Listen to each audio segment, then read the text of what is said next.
on in. It's getting a little cold, huh? We'll warm you up, right over here.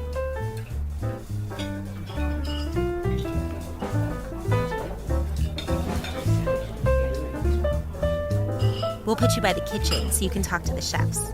Enjoy.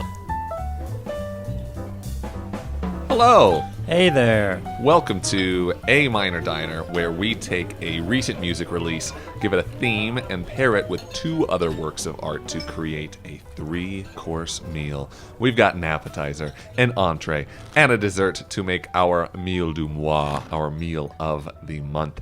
I am your base chef, Zach. And I'm right here with my treble chef, Jesse. It's so nice to have you here tonight. Ow! Son of a bitch! Hey, no biting. Down.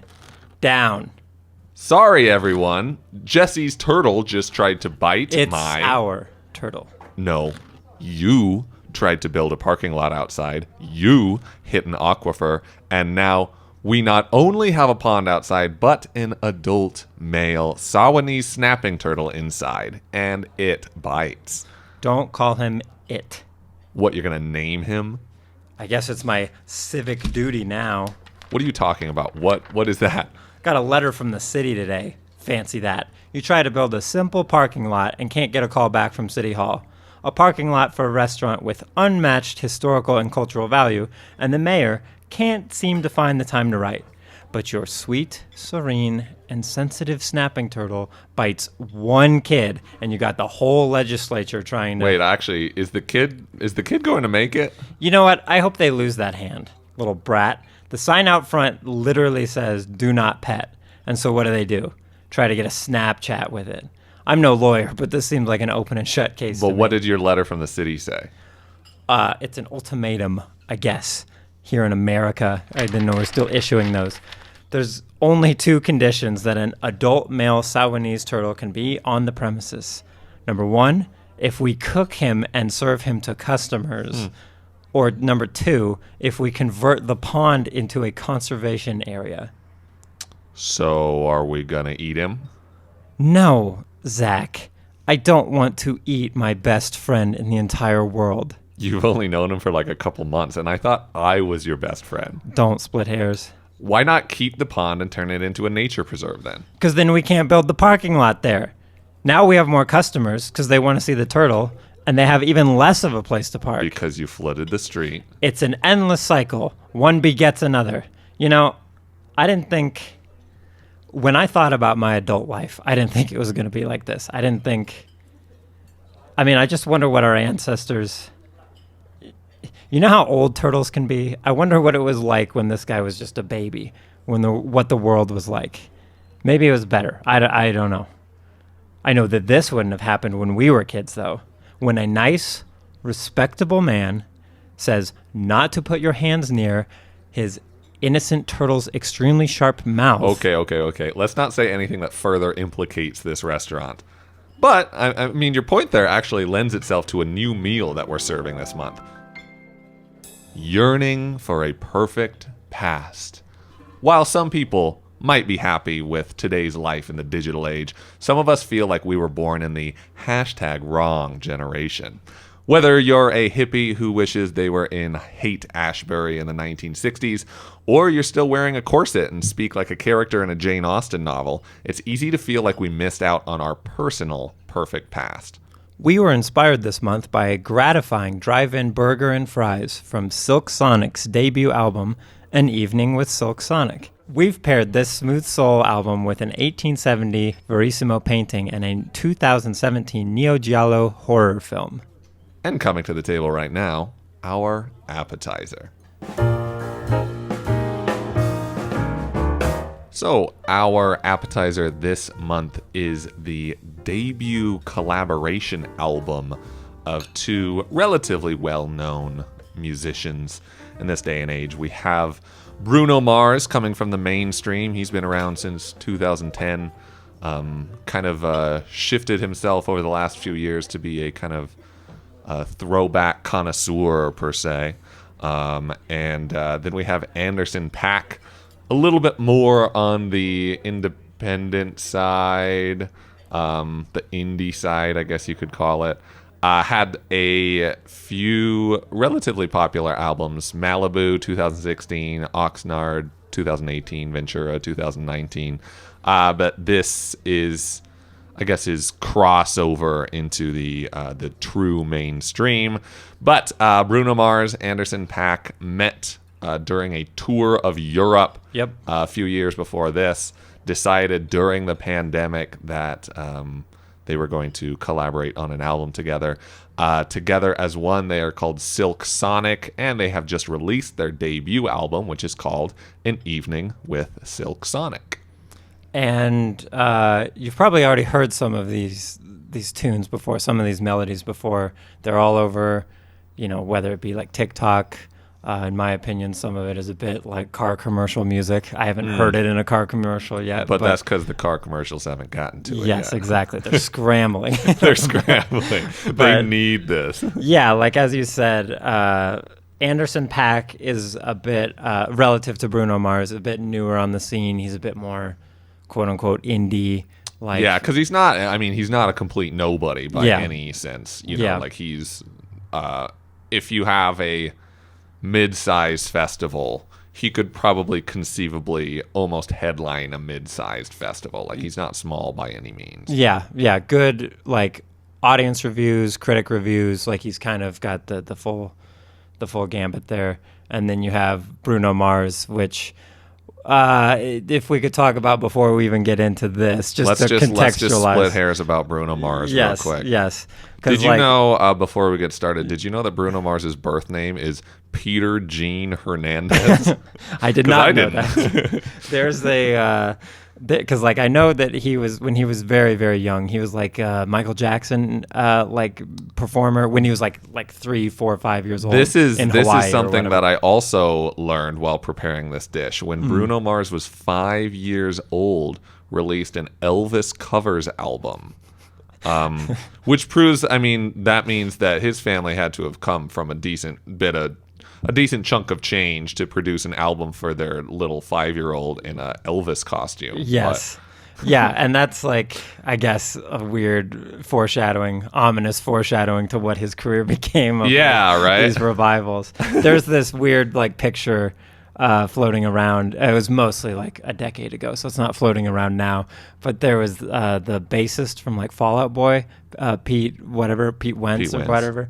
Someone took a photo of him in like 2006, and it's like there's just him on the street in LA, like this bad, decrepit street, and then there's this guy looking back at him all surprised, like, oh, that's the bassist for the Fallout Boy. The Fallout Boys. And then that's actually like Bruno Mars. It was a complete unknown, and so it's like this like jokey meme of like 2005 is like who's that behind Pete Wentz, and then now it's like who's that in front of Bruno Mars. In front of Bruno Mars? Yeah. Oh, but, that's funny. But then like Bruno Mars comes out circa 2010.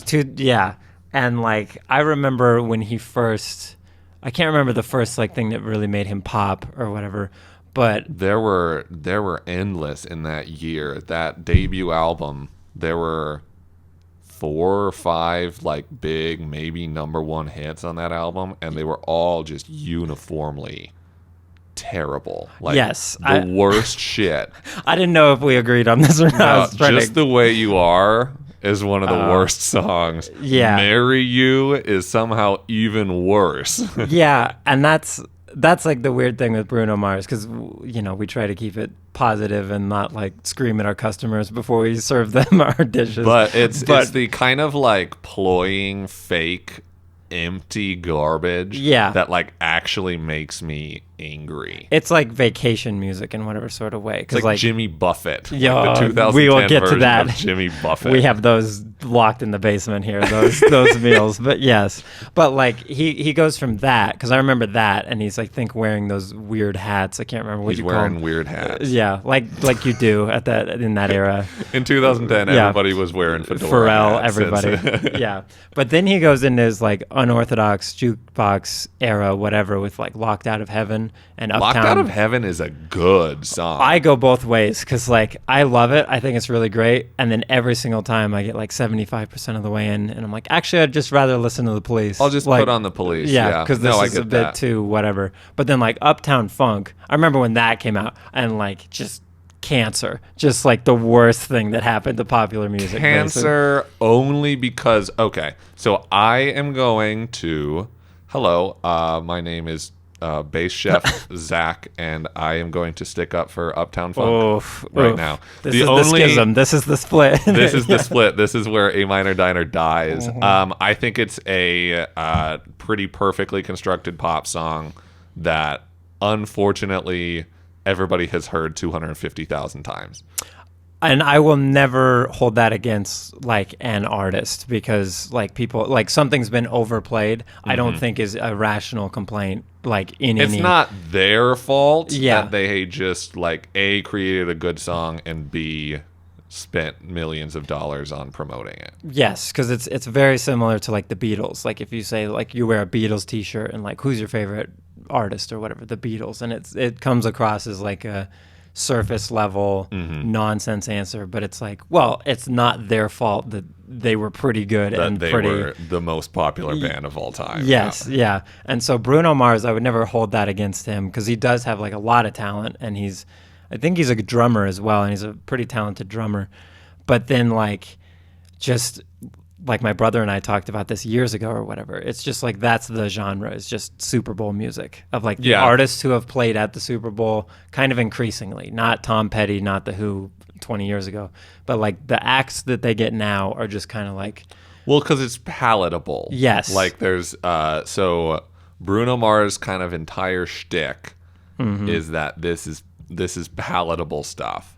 Like nothing's gonna be that crazy. Like the lyrics, you know, we're gonna talk about sex, but we're not gonna call it fucking. Yes, know? exactly. Like, And that's the main thing with like Locked Out of Heaven, because like I'm trying to think of other songs about sex or about that are clearly like just not more romantic than that, but about sex, and it just feels. Maybe I'm yearning for a perfect past, but it feels like such a drop off. Yeah. Because he's like, we had sex and it's so great, and like your apartment is technically heaven, and I feel bad that I'm not there having sex with you, whatever. It's like, this is an interesting relationship. How does she feel about this? Like, this is tricky. But yeah, he goes on tour in Europe, and that's another thing. Again, don't want to deride anyone for how they want to spend their time. I can't imagine getting dressed up and going out to an arena to go see Bruno Mars. Like just to be excited. Like, I hope he plays this song. Like, I hope he plays Grenade. yeah, oh, I forgot about that song. Yes, but I don't deride any Bruno Mars fans nor Europeans that want to go see him. So, but good old Bruno, he had my man Anderson .Paak opening for him. I actually, shortly after he put out the album that kind of got him big back in, I guess, 2016, I saw Anderson .Paak play a festival, and he was superb. Like, absolutely fantastic. I don't know if Bruno Mars is a drummer, but Anderson .Paak is a drummer. As a drummer, somebody who can drum and rap at the same time is like bottom of my soul, very, very impressive. And when you're doing both of them very well, and then also like just putting on a show, like he's a performer. yeah, he's really good. The first exposure I ever had to him was just on like the Instagram discovery page or whatever. Saw a picture of him, and then if you swiped, it was an interview on the Today Show or whatever. Okay. And he was just like, I was like, oh, whoever that is a very handsome, good-looking, stylish man. Like, I should buy a hat like that, or I should whatever. And then like swiping, and he's got a family talking about his third album or whatever. I was like, I have no idea who this is. I'm too busy listening to Death Grips or whatever. But yeah, he's very, very talented. And then even on this, especially on this, because there are a lot of moments you have. I don't know what you'd call this. Like, if you boiled this down to the most cliche, it's like you have a singer and you have a rapper on the same album, whatever. I was assuming Bruno Mars was going to do all the heavy lifting, like vocally. Yeah. But Anderson .Paak jumps in there a lot. He's got a great voice, singing voice. Yeah, and so they tour. They joke that like their duo would be called Silk Sonic.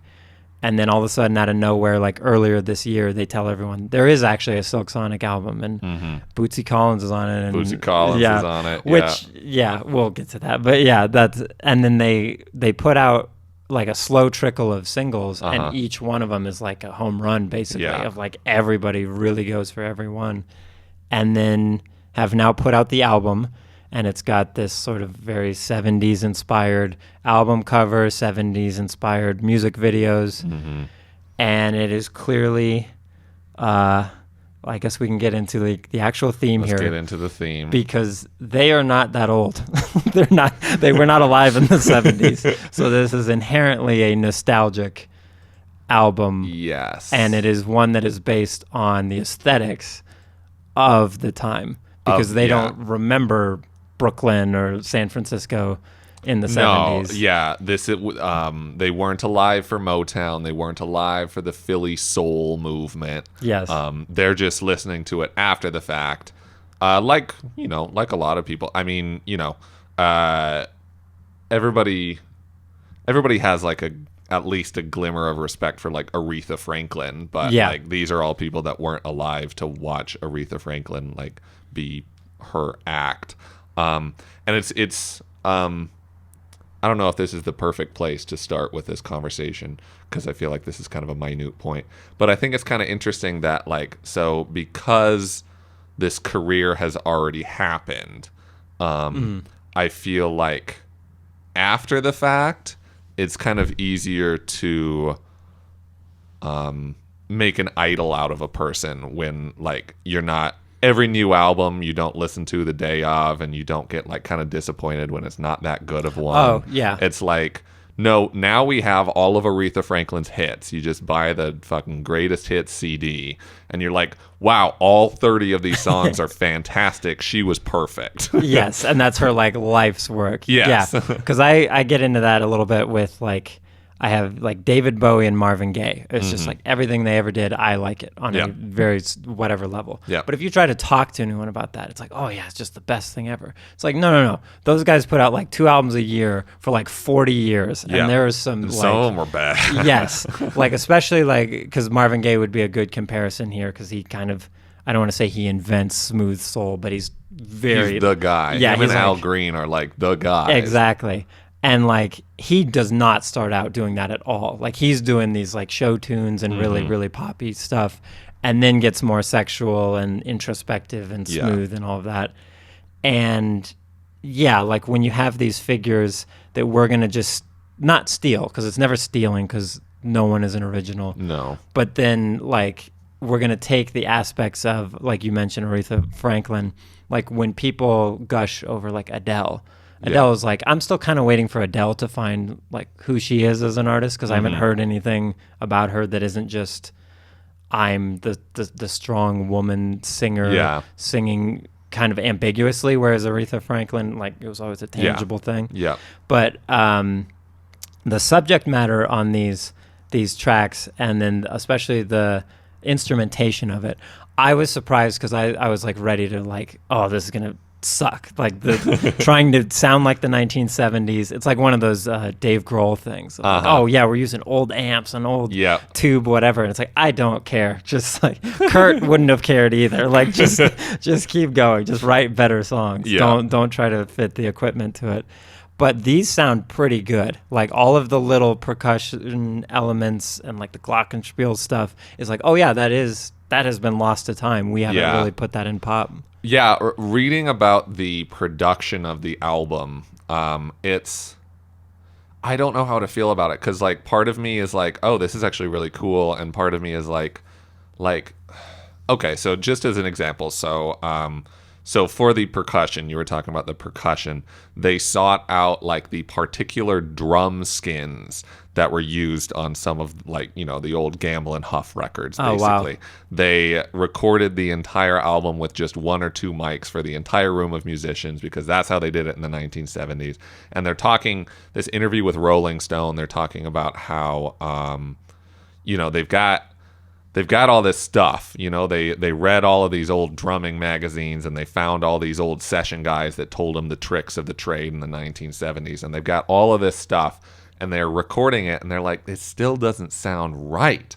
And then they kind of realize that, like, oh, these were all old jazz guys. Like, these were like jazz session guys. And that so there's a quote from Pack, Anderson .Paak, that says, those players back then, they were playing with such patience. The music we grew up with is heavy drums, bass smacking. So we got all the instruments, but we're still like, why doesn't it sound right? Because we were fucking bashing them. That's what he says.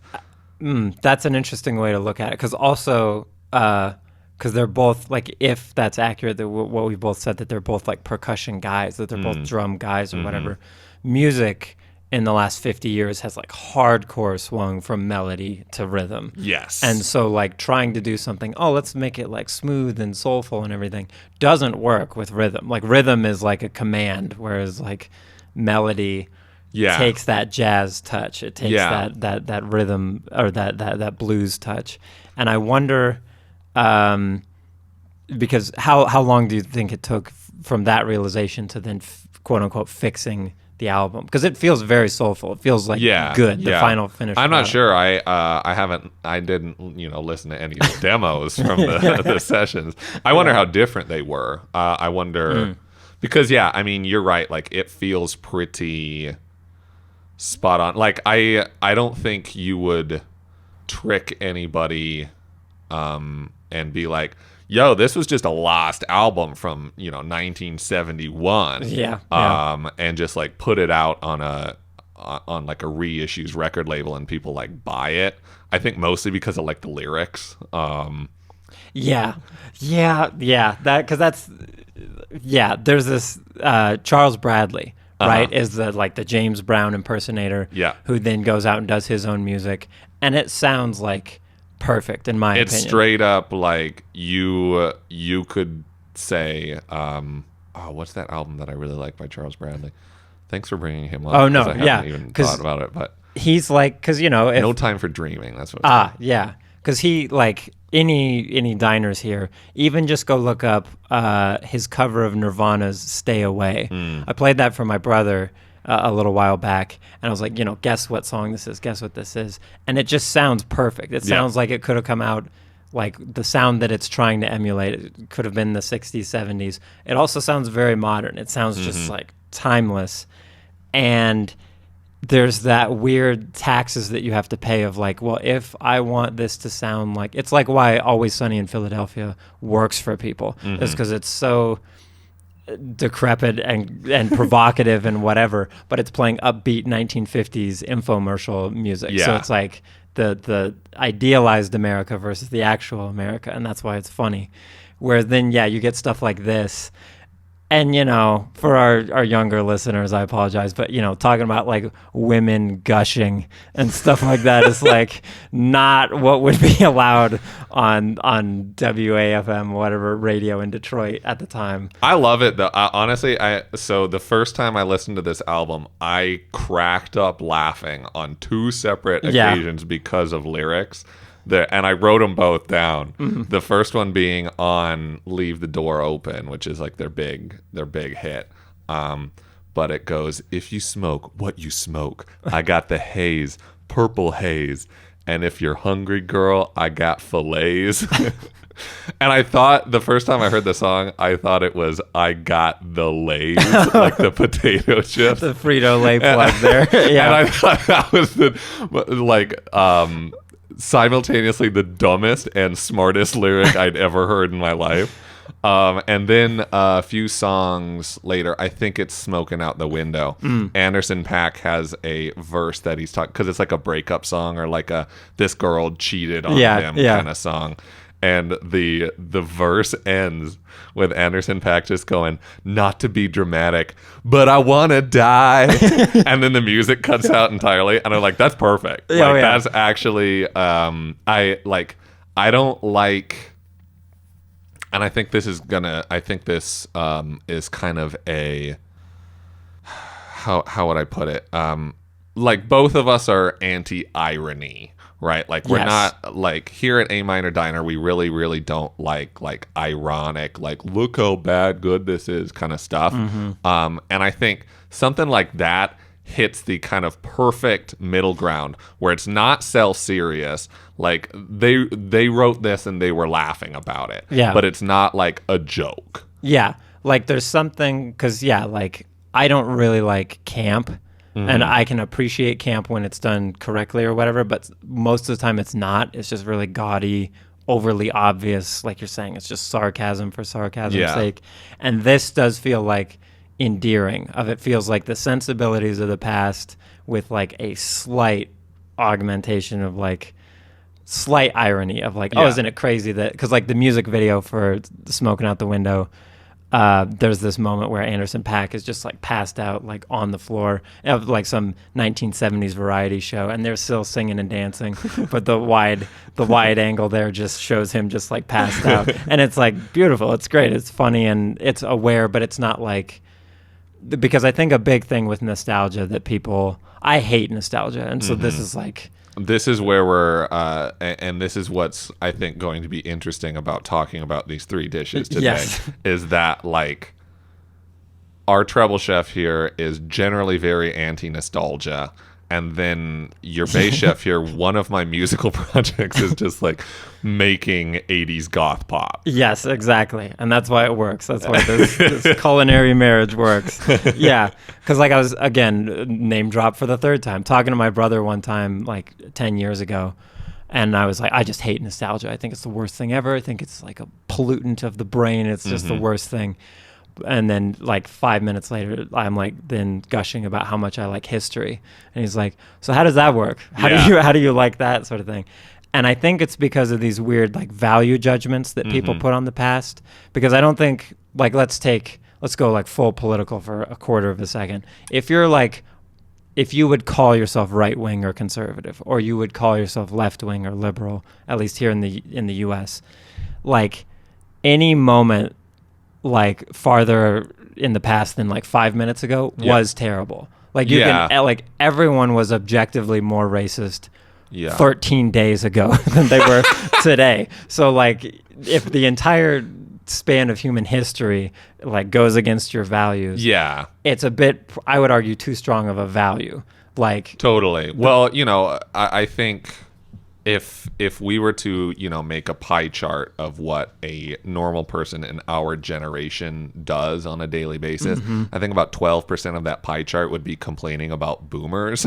And like if 12% of your life is complaining about boomers, you're going to hate the 70s. Oh, yes, exactly. You're going to hate the 80s. Yes, because I think this, like, the danger of nostalgia is like transposing values, positive or negative, onto the past. Yeah. Because like let's take, like in that example, the least racist human being on the face of the planet in the year 1400, objectively, they're a saint. They're way more racist than anyone alive today. Yes. And so when you do this thing of like, oh, the 70s, this, like, I care about the 70s in this certain way. Like, Once Upon a Time in Hollywood, the Tarantino movie. That came out, and I remember watching it and thinking, like, oh, this is great. This is, like, good. I enjoy this. It's like a slice of life, good and bad of whatever. And then seeing, like, Sharon Tate there was like, oh, am I going to have to do this for the next, like, 4 years of a bunch of young women dressing up as Sharon Tate, like, unaware of, like, a million things about her, or, like, the era of, like, you know, Sharon Tate's kind of, like, she's talented and everything, but she's also, like, window dressing. Like, there's these big guys in suits, pretty blonde girl, oh, throw her in another movie, innocent, damsel in distress sort of vibe. And I think Evening with Silk Sonic is interesting because it's annoying when you have these, like, I have a friend who doesn't like Apocalypto, the film, Mayan, Aztec film, it's Mayan, because the subtitles, they're speaking in accurate Mayan language, like it's truly accurate, but the subtitles are a bit too, whatever, that movie came out 2004, 2005, like there's slight 1% slang in there. And it like bounces back, or just like, the way they distill big things into like FU or whatever. And it's like, I don't think the Mayans would say that like that. But Silk Sonic, I was like really worried about that because I was like, this is just, I mean, Bruno Mars is the worst at this. Like it's fun songs to listen to or whatever, but like Uptown Funk You Up, anyone who would like that, it's like if you played them I'm trying to think of even just any actual funk album. It'd be like, oh, this is too abrasive, too whatever. Yeah. And I think that they managed to, like you're saying, skirt the line like perfectly. It's fun to listen to. It feels like a Disneyland ride. It's the 70s. Yeah. Well, that's, I think,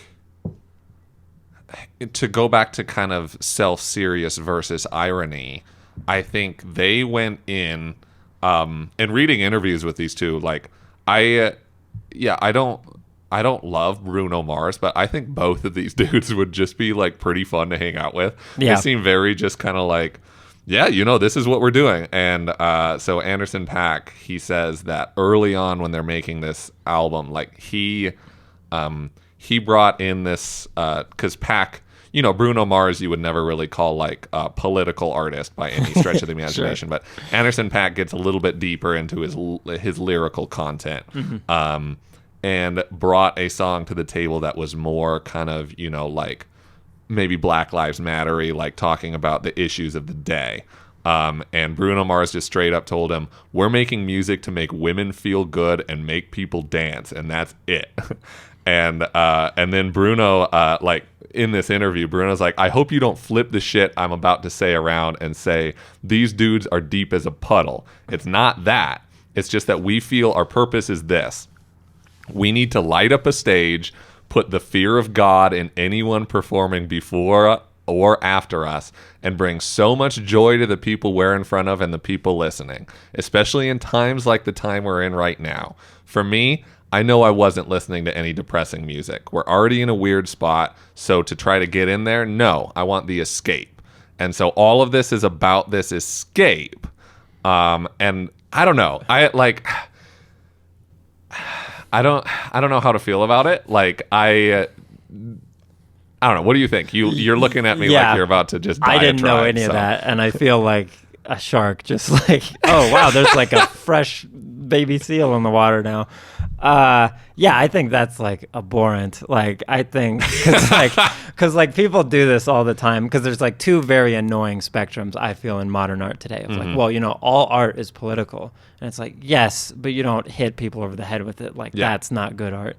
Or like no, this is escapist. Art whatever. should be escapist. Yeah, and it's like okay, but your guy like Marvin Gaye, who like is the grandfather of what you're trying to do, is like completely political all the time. What's going on? Oh my God. I was about to say that's like the most poppy, engaging, sonically nice, make people dance music, but it's all about everything all the time, like housing projects not getting the funding they need and all that sort of stuff.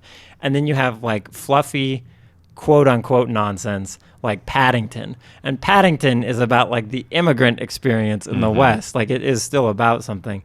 So this idea that he has of like what we're going to do is make people feel good and forget their troubles or whatever is more again like credit card car commercial music, because that's not like this escapist like virtual reality thing of like we're going to paint this picture of the 70s for them and whatever.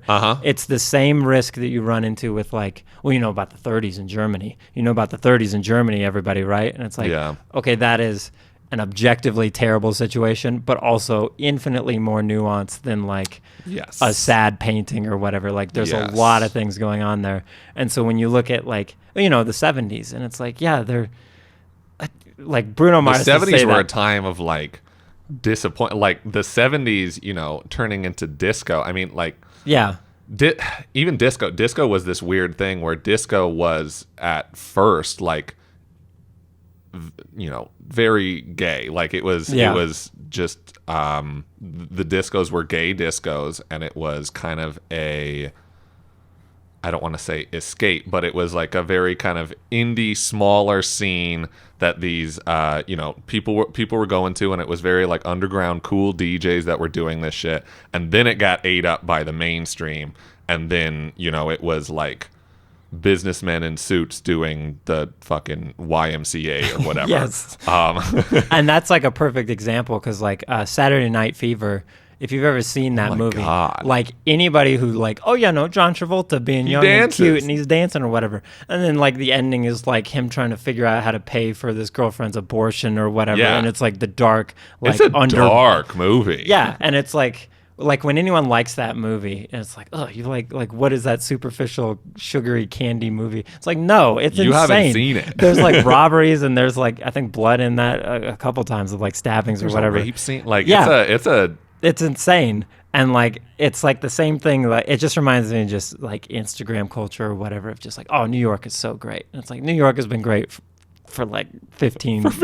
yeah. Before that, it's New York 1975. Like, ooh, I don't know. I'm not sure about that. yeah. And so I think like sonically and musically, this is pretty good, and you should check it out. It's fun. It's funny. There are introspective, heartfelt moments that I think Bruno Mars doesn't even adhere to his own thing there, because like you think back on heartbreaks and you think back on things that happened in your life, but then it is Well, there's a difference, right? There's a difference between making a heartbreak song and making a song about housing projects. yeah. Because heartbreak is something that, is something that everybody to a certain extent has dealt with and is malleable to your own situation. Like a love song, you naturally That's project your own loves into that. A heartbreak song, you naturally project your own feelings of heartbreak. But if you're making a song, we're just going to keep the metaphor of housing projects. Like the only reason that exists is to make people think or potentially get angry about, that situation. That's true. You don't get angry about heartbreak. Yeah, unless you're still in it, and then Bruno Mars is preaching to you about blowing the doors off of his opening act or closing act or whatever. But like, yeah, I do think that's a huge risk, and I think it'll be in more of our dishes here, further served of like, you can look back on the past as the golden era or the dark age of whatever you want to particularly look at. But like for every great thing with you, like the 1970s, and then this music and that music. And it's like, yeah. And then if black people are protesting in the streets, the police are like hosing them down and sicking dogs on them. Yeah. Like pick, if you're going to pick the era, pick everything that comes with it. Basically. Exactly. Like I'm a big punk guy. Like I grew up on punk, and the reason, late 70s, early 80s punk music is so good and so, like distilling this fucking anger, it's because the system sucked in the late 70s, early 80s. We're talking just like the come down of the idyllic 60s into this like gritty, crime ridden, like you're New York in 1978. Like, yeah, it's not the best fucking place to be. No, and I think as a good cap on this dish, it's like then you get pop punk. And I remember growing up and everyone sneering at me for not liking Blink-182. I'm like, it's not about anything. It's like it's taking the aesthetic of something else and putting it onto that. And it's like, well, yeah, but that was back then. And then you wait 10, 20 years, and then MC Ride comes out, and he's talking about cutting up people and putting them in buckets and bags and like all this, like, because the inner cities are hell and this and that. And it's like, see, you can do it, like, and you can make it palatable. You just have to write a melody. That's the trick. But yeah, I think that when it comes to nostalgia, it actually benefits Silk Sonic. It's fun, and it's fun to play dress up. It's like a Halloween album. But then, as we'll see, nostalgia can come with those trappings or those liberating aspects as well. A Minor Diner would not be possible without our sponsors. Are you sick of modern day cafes with their Wi-Fi this and cold brew that? Do you wish that you could go to a coffee shop that was authentic to the age you truly love? Well, welcome to 1905 Cafe, where your favorite year comes to life. Enjoy unforgettable hits from the day, like Bandana Land by Glenn McDonough and Everybody Works But Father by Gene Havitz, played on hand-cranked gramophones. Watch live reenactments of Baroness Emma Ortiz play The Scarlet Pimpernel and the wrecking of the RMS Oriziba off the coast of Fremantle, Australia. 1905 cafe is lit by gaslight and candles and only uses steam-powered espresso machines. The prices are modern, but the complexion certainly isn't. So leave your wife at home, start up your General Motors automobile, and buggy on down to the 1905 cafe, located in the West Garfield Park neighborhood of Chicago. High-waisted jeans? Nope. Space Jam t-shirts? Hell nah. We know that you are sick of vintage stores selling the same old 80s, 90s crap. You want a store that stocks the best trends from the most fashionable period of history. We here at Dark Age Debonair, we carry everything you need.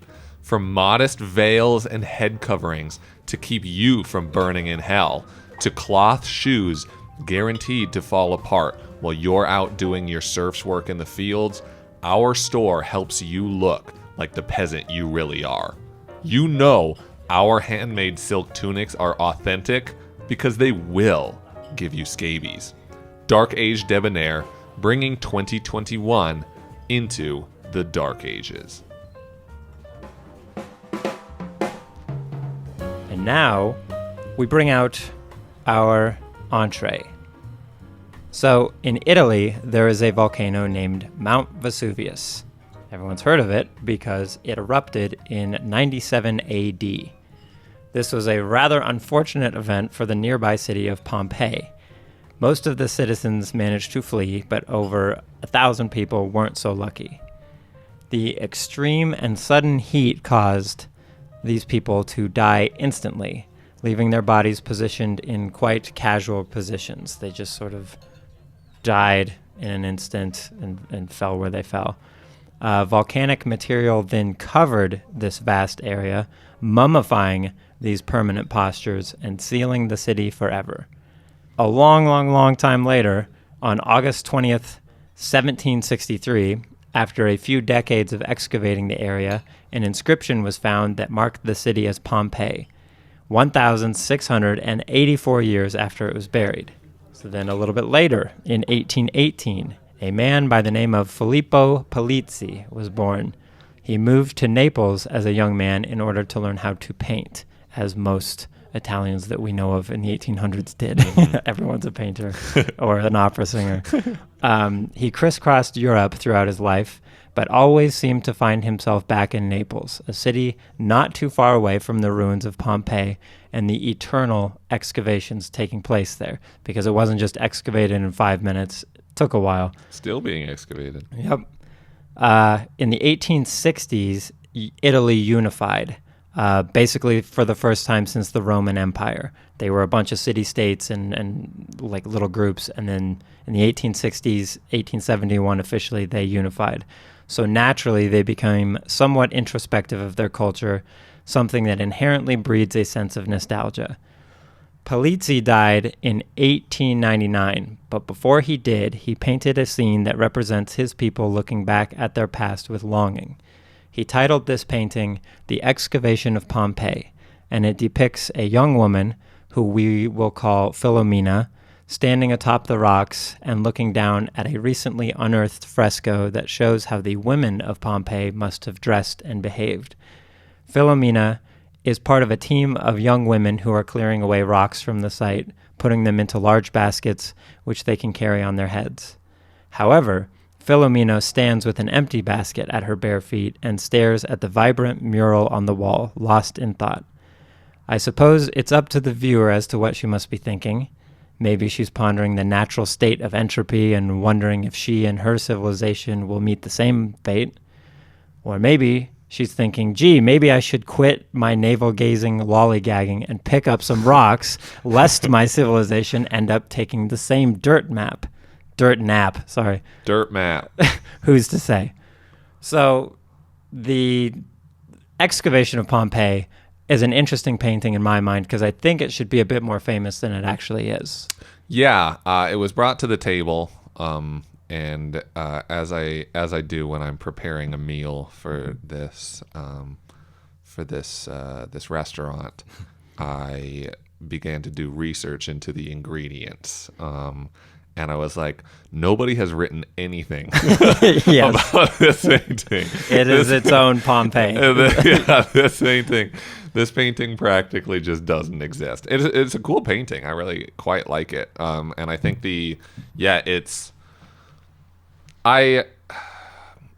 it's kind of a natural thing to think about nostalgia and this yearning for a perfect past as a very modern thing.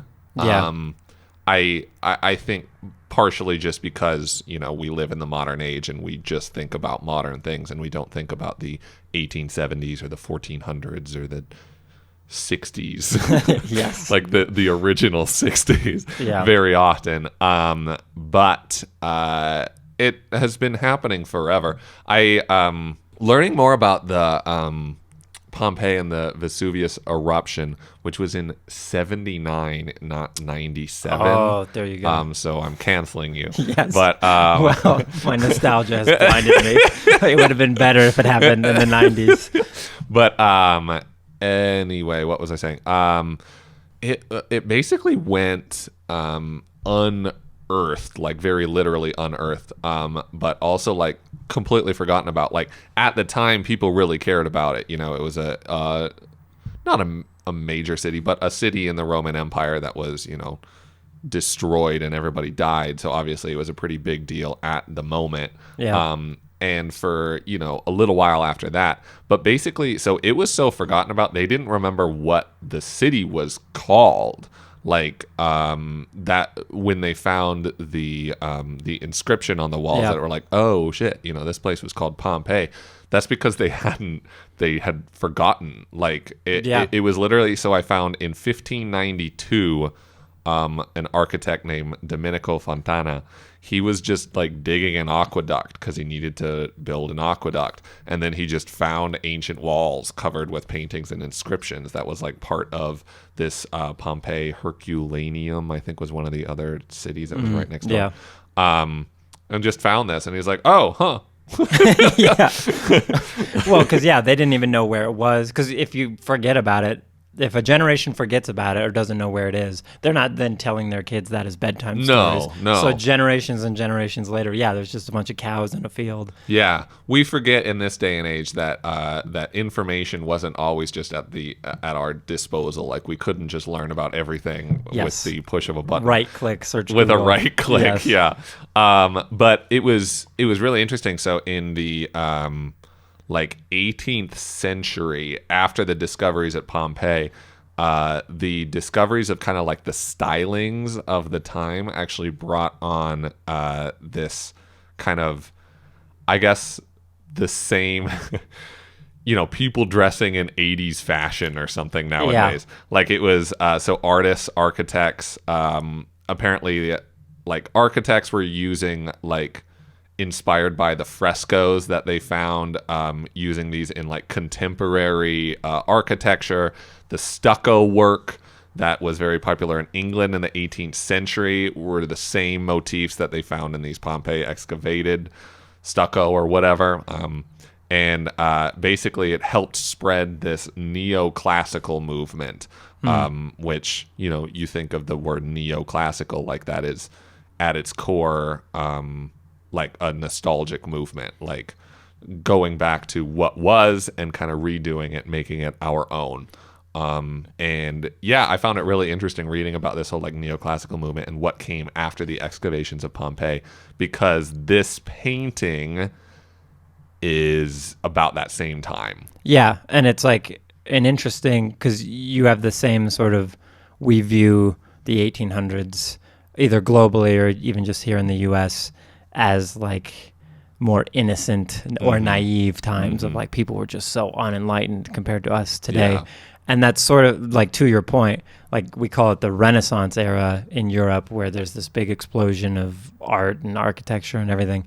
But Renaissance is like the re-emerging of something. Yeah. They're inspired by like Greco-Roman times. And so life has always been, like the famous stat or whatever that Cleopatra, we are closer to the time of Cleopatra than she is to the pyramids. The Egyptians look at the pyramids like, oh wow, how'd they do that? Like, we are really proud of ourselves for this thing that was a couple millenniums ago. Yeah. But there's this sort of, I think you touch on it a little bit, where like something, I don't know how new or old the word is, but like retro. Yeah. Retro is seen as something like cool.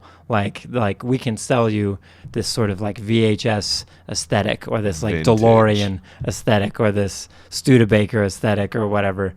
And it's all like really annoying. Like it's all very, because there is like this cross section of like what makes good art. And obviously it's the aesthetics and the immediacy of it.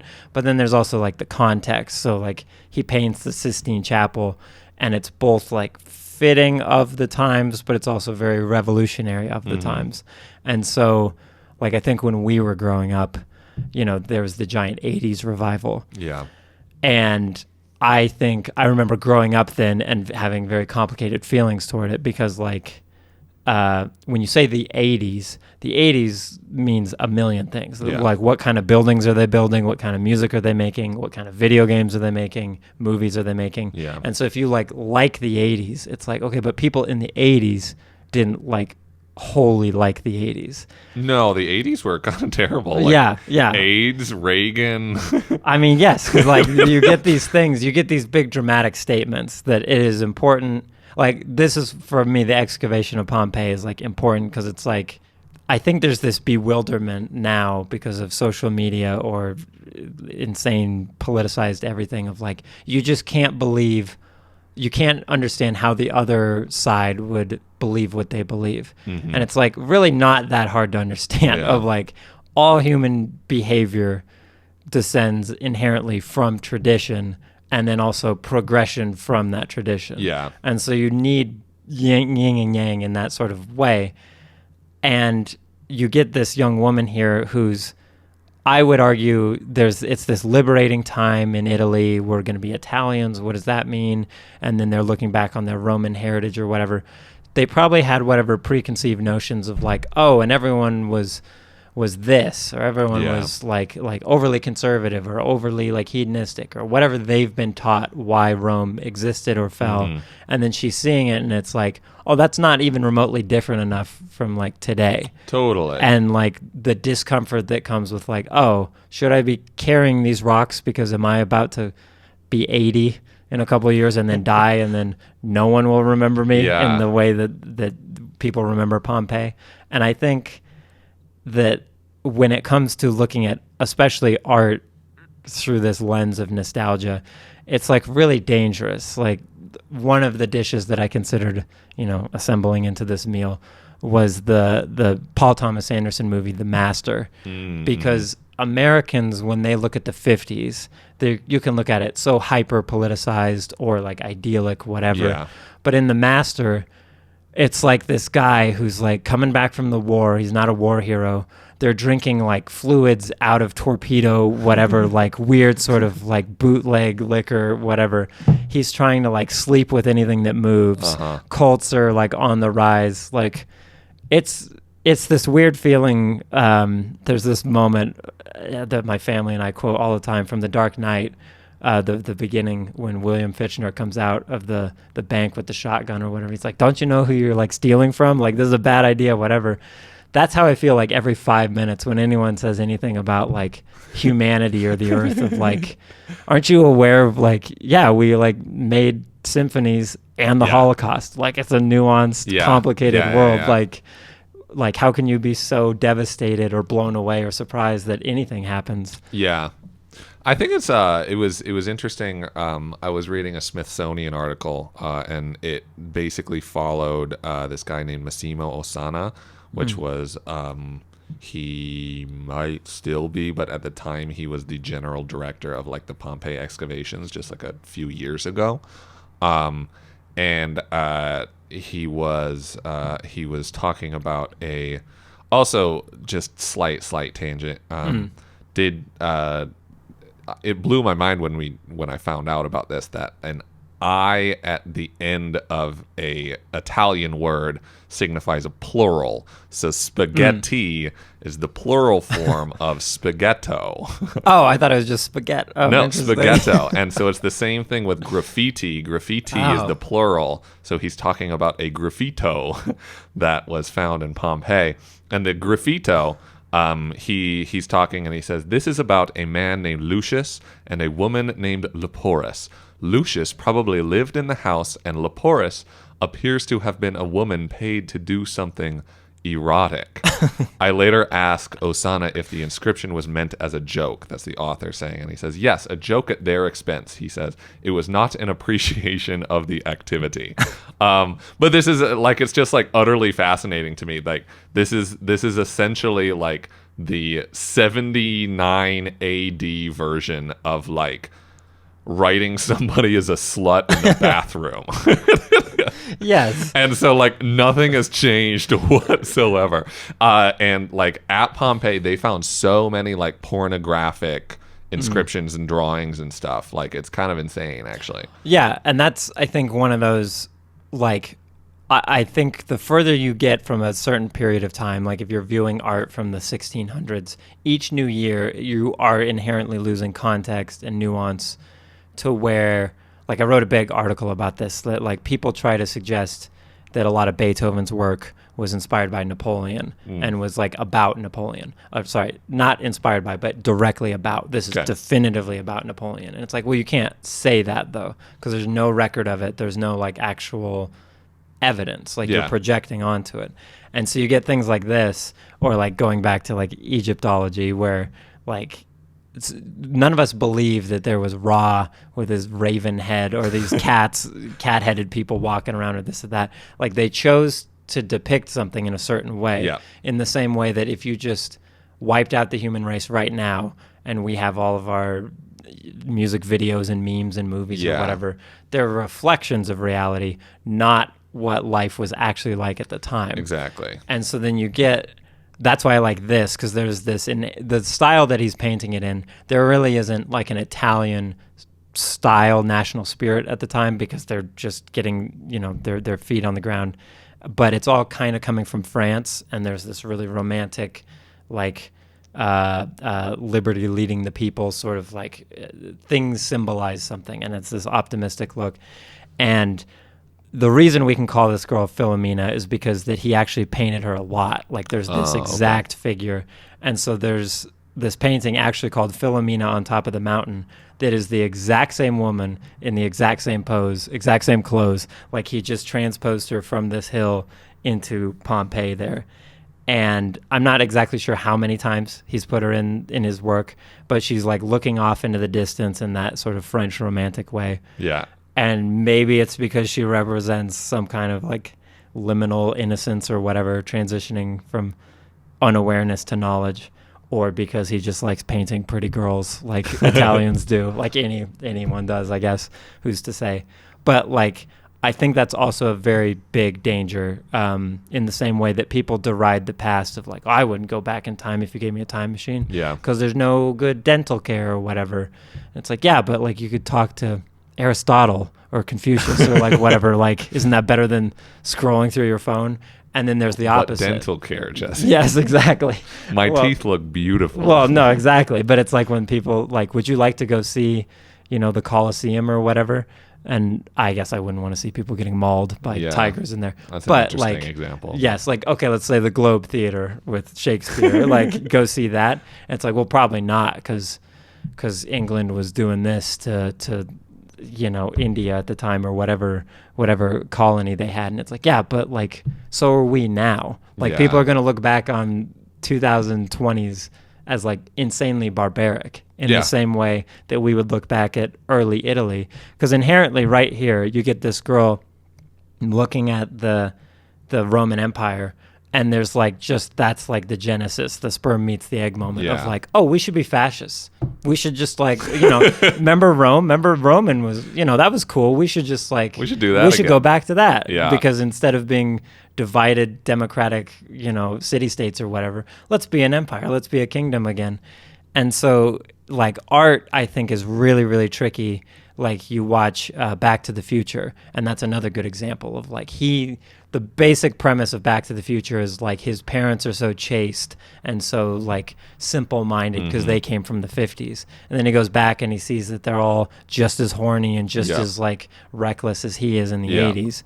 And I think there's this danger of when you praise or deride a whole period of time as being something, because it's barely different from today. Like even the 1860s, you can have slavery, you can have the Civil War, you can have everything.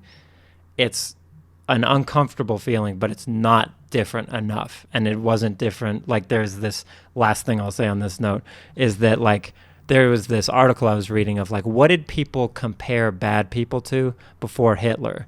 Like before Hitler exists, like who's the figure? That's really interesting. And for like 2,000 years, it was the Pharaoh in in Exodus, with Moses. And so like if you look at anything, any Southerner is calling Lincoln like a Pharaoh like figure or whatever, doing this or doing that, which is ironic because he's trying to free the slaves, but whatever. Yeah. But you have this tendency to think that you're special or the time you're living in is the last generation or the most important generation, and in reality it's just like another stone in the riverbed of time.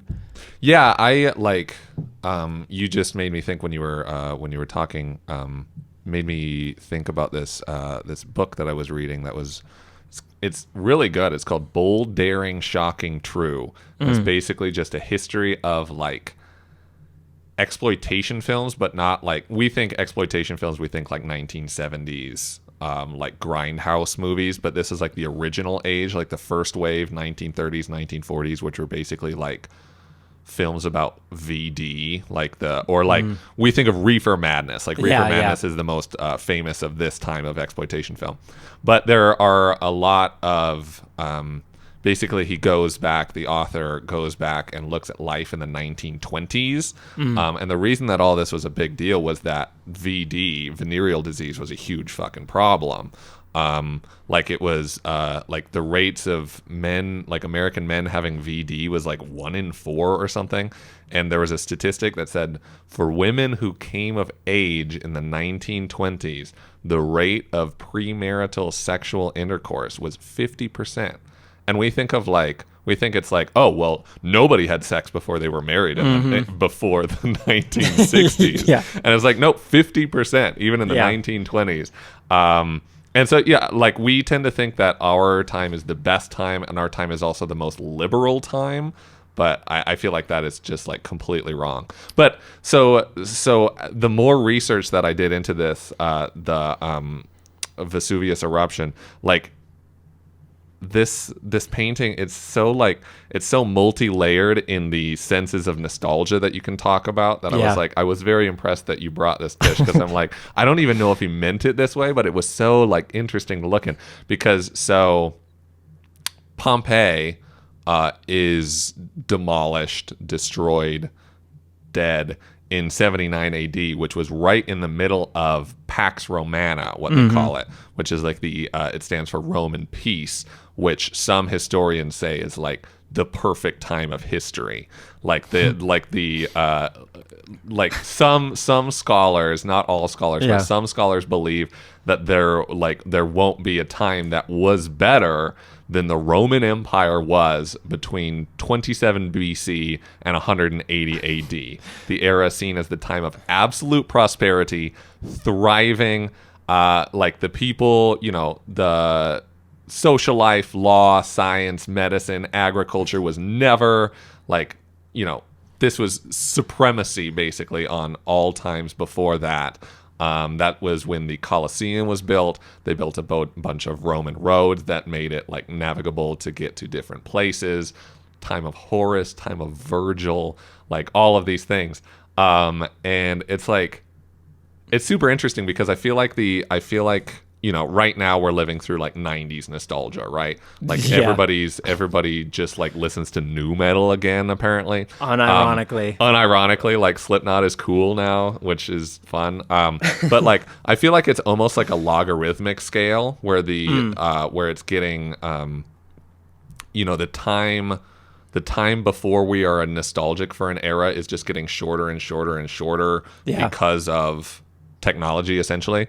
But like nobody in these days ever looks back at Pax Romana as like, oh, you know, I wish I lived in fucking 92 AD. Like that was the perfect time. And it makes me wonder, like, is it just because it's like too far gone? Like it's too alien for us, too unrecognizable?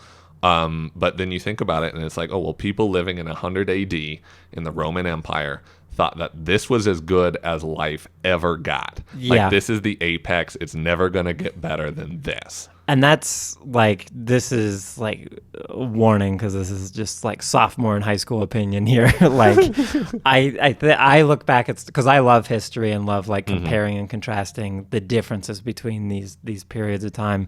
And it's like not really that different from 60s, 70s, 80s America, specifically 80s, 90s America. Of like, it's just the best, and everyone, such prosperity, and the communist scare is gone, and nothing could possibly be better. And then you ask anyone in any other country, and they're going through hell. And so you get like this, like, yeah, Pax Romana. It's like, yeah, how do the Germans feel about that, or the Arabs feel about that? Yeah. And then you get like, that's just an interesting, because like the golden age is whatever they would call that. When you have the dark ages in Europe, and so you have the plague and a lot of bad things happening, Islam is going through its golden age. They're like, hey, we just invented algebra. This seems pretty important. Yeah. So like living in a world pre-algebra is like, it can never get better than this, is an interesting stance. And it just reminds me, like you're saying, technology, like, one of the unfortunate things about the internet is that you can't like no human being could like cross check and make sure that what they're saying has never been said before. So like 80% of the internet is just regurgitating opinions that everyone already has. I would say 99%. Yes, I agree. Thank you. I was being very conservative there. And like one of the most annoying things that everyone thought they were the first person to think of was like, oh, it's about to be the 20s. And so like we're going to have like flapper parties and speakeasy. Yeah, roaring 20s. This is going to be so great. And I remember thinking like the 20s weren't that great if you know anything about anything. Then the 2020s arrive, and it's the exact same thing. Yeah. Inflation's going through the roof. People are like into stocks. That's the, like, not to go on a diatribe, but like crypto and getting into these markets is like, I thought our national identity was like hang Wall Street. Like they killed this country that's what we want to believe. Yes, but that's I guess not since the 80s. We worship Wall Street even if we don't believe it. Yes, we deride them for the crash 10 years ago or whatever, but then we now want to be them on our phones. But you get all that, and then you get the pandemic, and you get everything. And it's like, yeah, there's your 20s. There's your 20s. Like, don't distill something down to such a simple, like when people, Midnight in Paris also has this, like, it doesn't have it to the same degree, but like everyone is nostalgic for a time that comes before theirs, because then there's that scene near the end, not a spoiler alert, but like one of the characters in his time travel trip wants to go back even further, because that was the real Paris. Yeah. There's always the real Paris.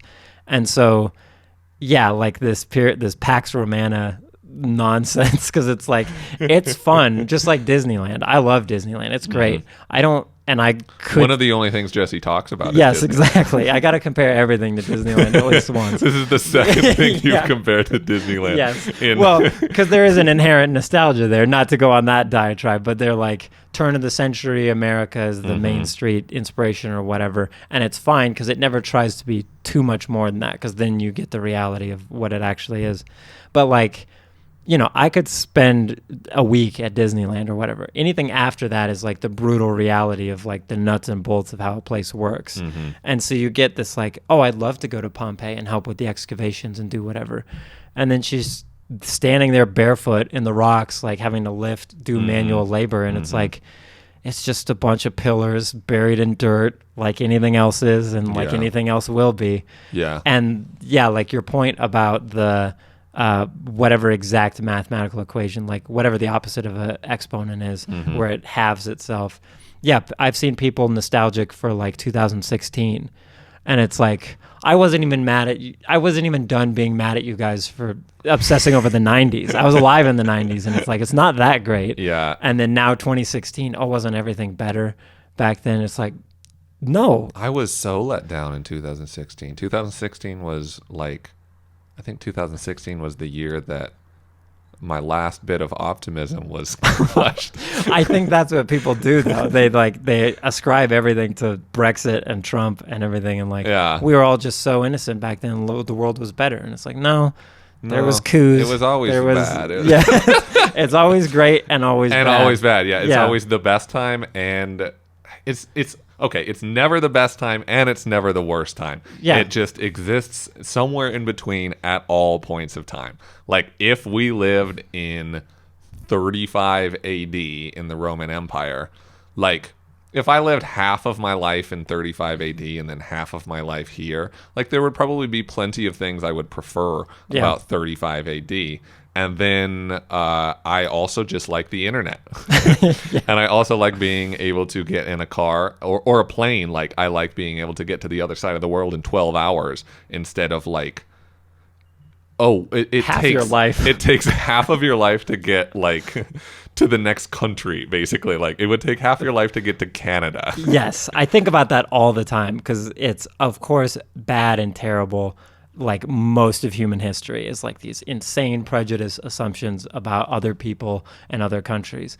And then you remember like why are U.S.-China relations so weird despite the fact that like China existed for all of our history or whatever? Because the president is never going to go there in his entire life, ever, because it would take him the better part of a year and a half to do this. It'd take him half a year to get to California, to get on the boat. And so, like these ideas that nostalgia, because nostalgia is fun. It is fun to look back and try to put yourself there with Philomena here, looking at Pompeii of like, the sense of discovery and the burgeoning new country, whatever. And then it's fun for her to do the same thing and disappear into Pompeii. And then Pompeii were probably like, the Greeks had it right. Yeah, the Greeks were the ones that did it perfectly. And then the Greeks are like, I don't know who had it before them, the Indus River Valley civilization, whoever's inspiring the Greeks, not necessarily them. But so what I find most interesting about this is like the style that it's painted in. It's called verismo, where it means like, because it's inspired by French Romanticism, and it's actually a style that's kind of exclusive to Italians and Americans, because we're kind of the 1700s, 1800s countries other than Germany. But verismo essentially means realism, and that means that this scene is depicted as realistically as possible. But verismo derives from the Italian vero, which actually means true. And there is a difference between what is real and what is true, as Pontius Pilate once pondered. And in the case of the excavation of Pompeii, Polizzi's interpretation is centered on the fact that a simple, common woman is looking at a depiction of another simple, common woman. Because Vesuvius is this gigantic eruption taking place in the domain of some great and powerful emperor. So it's very easy to imagine this event as some super bombastic thing. But in reality, most moments are small, as are most people, and Polizzi's choice to distill existential pondering as mundane yet beautiful is probably the best depiction of nostalgia's benefits and limits. Because the reality of life in Pompeii would be easy to romanticize and distort because it would look so different to what you're used to today. It'd be easy to fantasize about spending a day there, a thought process in which you'd probably ignore the unwelcome sights, smells, and sounds you might experience, while remaining completely oblivious to the inconceivable beauty that was unable to be communicated by that art. You might see that time and place as being so much better or so much worse than today, and its people as so enlightened or so uneducated compared to yourself. But there is a difference between reality and truth. And the truth of the matter is that life in Pompeii wasn't all that different from life today. The people looked longingly at relics of the past with romance or contempt and dreamed of the exact same future you dream of today. Because you might think of flying cars as some sort of broken promise, but get in line because the Romans are still waiting on their Pegasus to arrive. When the United States dropped an atomic bomb on Hiroshima, many citizens were killed instantly, but the blast was so forceful and so bright that it disintegrated some people and left thick shadows of black residue on the buildings and sidewalks. One could see this as a modern-day Pompeii. You can look up a photo of the human shadow etched in stone, an artifact at the Hiroshima Peace Memorial Museum, and you can look at it in the way that Philomena gazes at the remains of Pompeii. So maybe, when looking longingly to the past, you can ponder the cyclical and symbolic nature of life and your place in it, for there was no correct place and time to live in other than right here and right now. And for such a thought, no matter how stark, is surely better than saying, "Oh gee, I wish I was born to see Led Zeppelin play. Does anyone else miss real music?"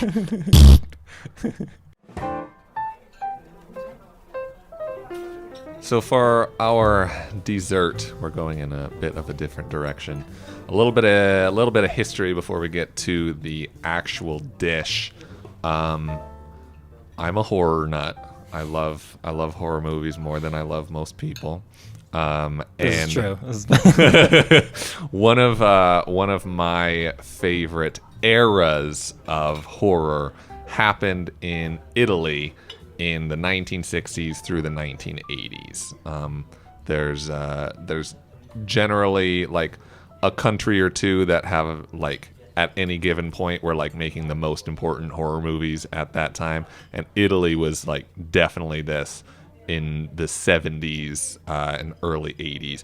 It started back in 1963. A man named Mario Bava made a film called The Girl Who Knew Too Much.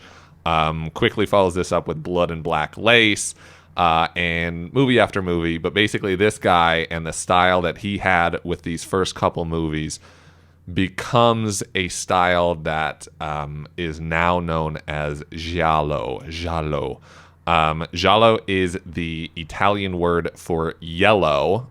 Essentially, the term refers to like, in the same way that pulp fiction is a throwback to just like pulp paperbacks, this is the exact same thing. They're basically like cheap paperback mystery novels that were popular in Italy. This is kind of like the same deal. They're horror movies, but they're usually mysteries, often kind of close to slasher movies because it's a mystery killer who's usually killing beautiful women. And then there's like the kind of cliche, after 10, 20 years of these things being made, and Mario Bava kind of starts to get into retirement and he's replaced by people like Dario Argento, there are these kind of cliche looks. There's like this kind of neon lighting that a lot of these films use, and there's a killer that's wearing black gloves, and all of these kind of giallo cornerstones. And it's interesting because as someone who grew up a horror fan, these were always like very highly regarded. Like this time period was very highly regarded amongst horror fans. But I feel like in recent years, it's become more well known. Like I've had so Suspiria I wouldn't call a like straight down the middle giallo film, because it's not really like it's kind of a mystery. It's kind of a giallo, but it's not like a straightforward like, oh, this is, Blood and Black Lace, this is a giallo. But that was remade with Tom York doing the soundtrack. Yeah, that's right. I've had conversations with people that are pretty normie who are like, yeah, I've seen Suspiria. I'm like, really? Okay, interesting. Like you haven't seen any Mario Bava, but like Suspiria has kind of become a touchstone. And in recent years, like you go back 10 years, Drive has a lot of kind of giallo look to it. That's true. The kind of neon soaked giallo cinematography style has really been picked up as part of, I guess, 80s nostalgia. Yeah. And that brings us to our film today. It's called Mirada de Cristal, or Crystal Eyes, from the year 2017. It is out of Argentina. Basically, the idea of this film, it's made in 2017, but it is set in 1985 Buenos Aires. It is a film that is hell-bent on looking as 1985 as humanly possible. It's about a Argentinian supermodel, because of course it is, who tragically dies on the runway, because of course she does.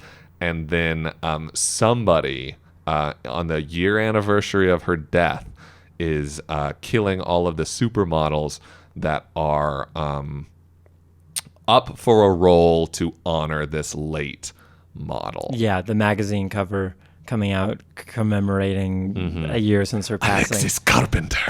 Yes, Carpenter is like Fucking Carpenter. I guess I didn't think about that till just now, that it's like an homage to John. Because everything, so the idea, we're talking about nostalgia, we're talking about yearning for a perfect past, and I brought this film to the table. It's not a particularly well-known film, but more so than, because like Drive, I love Drive. I love The Neon Demon by that same director. Oh, yeah. But they're still kind of doing their own thing. Both of those films are very much like their own style while taking portions of the style of a film like this. But they look modern. They look modern. Their plots are modern. Yeah. Crystal Eyes is not. Crystal Eyes is in the same way that Silk Sonic is like, we are getting these drum skins from the 1970s to make the perfect 1971 Smooth Soul album.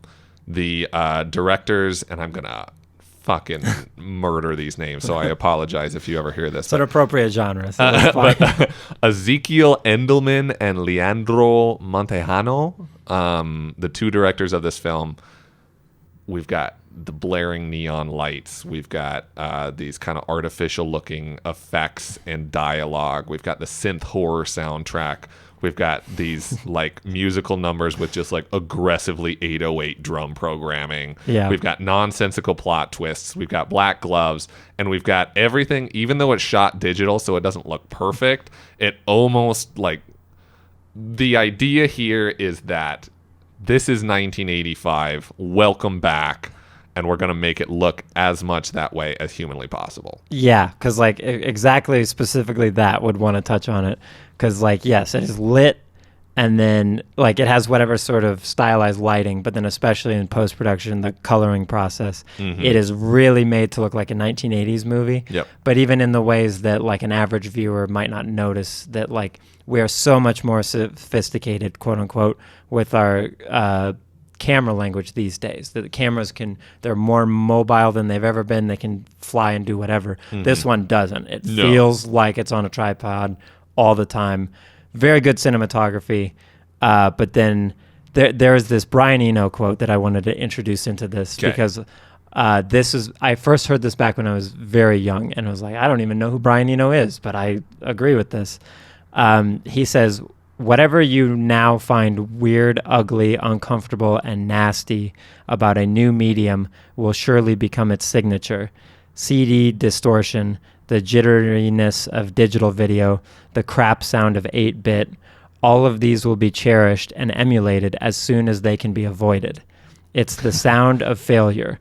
So much modern art is the sound of things going out of control, of a medium pushing to its limits and breaking apart." Ooh, love it. And I felt that with this, of like, half of it was like, we talk about golden ages and dark ages, and this is kind of touched on a little bit in like Boogie Nights, of like, things used to be shot on film, and then the cheap producers, productions would go to VHS tape, and it just looked like crap because it can't handle the lights, and it just looks sterile in a way that film doesn't. And so you have like a whole generation of movies in all genres that would otherwise be okay if they were on 16 millimeter look like crap because they're just on terrible, degrading VHS tape.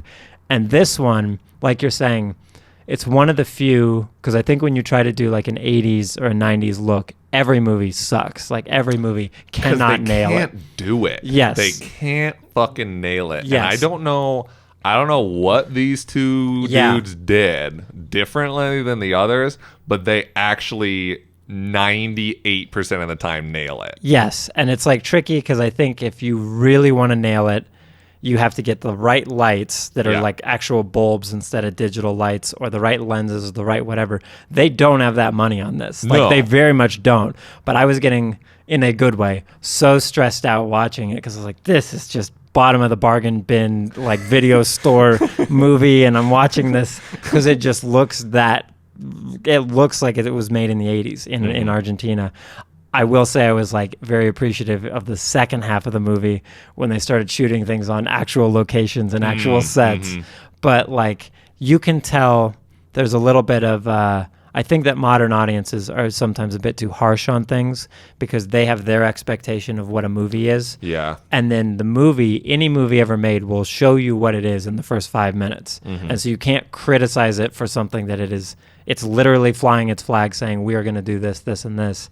And like this movie, like flies that flag so all the hard. time. Because there's like and especially in the first 5 minutes. Like the Oh, first yeah. 5 minutes is basically like a musical, not like Yeah. there's like the theme song in the background, and everything is just ridiculously foggy and pink. And Yes. it's a fashion show because of course it is, and everybody's just like looking dressed to the nines in this era. But so what I think is interesting, because I've always been semi-obsessed with this era, this is with Stranger Things. This is now like fucking Muse made a synthwave album, Yeah. Beck made a synthwave album.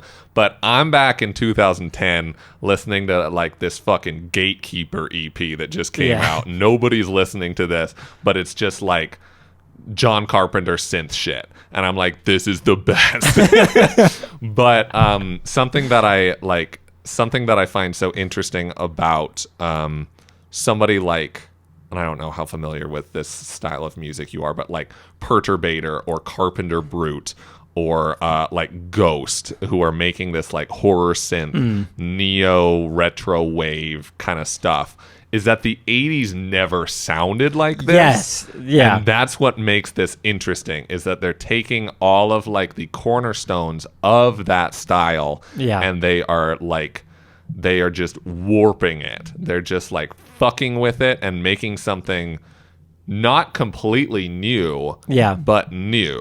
Yeah, and I think that's the trick, because like you mentioned Carpenter, he got Ennio Morricone to do the score for The Thing, and Ennio is like on the Mount Rushmore of like film score composers. Yeah. To do this score for this guy who's basically doing like extremely glorified like garage movies. Like he does these really pulpy things.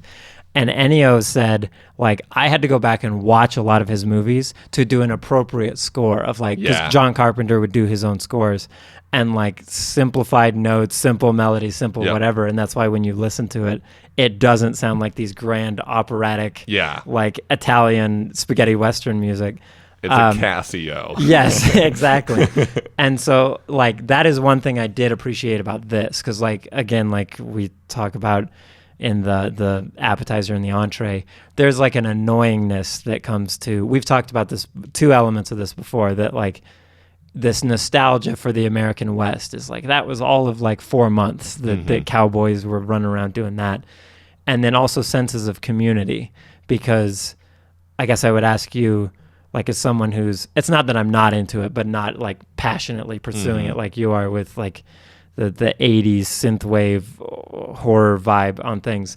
I think that when you open these gates, like I had a visceral reaction there when you mentioned Stranger Things, because that is like this like mannequin way of dressing up a story that would have happened already in whatever way. It's just window trappings of the 80s. Like we talked before about when you open up these communities and does it dilute them or not. I would argue something like this comes across as like uncanny valley to the average person, because it's so on the nose, like perfectly hits its mark perfectly. Yeah, well, and that's what and I like this movie. I overall would say I like this movie. It's not fantastic, but I think it's really, really well done for what it is. And I think the difference here, these two guys, the two directors, are like so obviously like fans. Like they grew up with this shit. And like I have no idea what, the 90s, because I mean they're 2021. I doubt we're alive for most of the Giallo, the original Giallo wave. So they're watching these on like VHS tapes or like DVD in 90s Buenos Aires.